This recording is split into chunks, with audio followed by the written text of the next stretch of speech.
আসসালামু আলাইকুম। তো আমরা প্রতি বছর দেখি যে ধান সরাসরি হাজিতে ভিজানোর পর এখানে যে বীজ গজানোর জন্য রেখে দেওয়া হয়। তো এবছর কৃষিতে আসলাম আমি নতুন।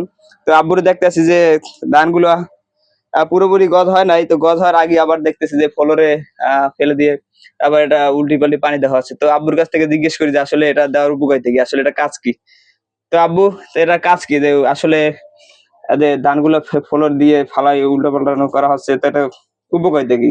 এর কাজ হইছে যে ধান যে পাত্রে রাখা হয়েছিল অঙ্কুরোদ্গম সব একই পাত্রে সব ধানে অঙ্কুরোদ্গম সমানভাবে হয় নাই।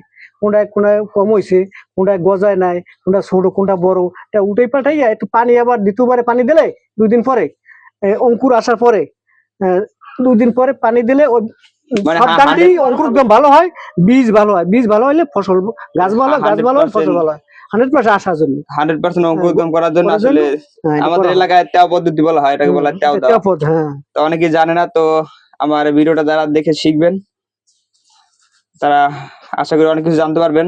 আসলে জানলেন অনেক কিছু।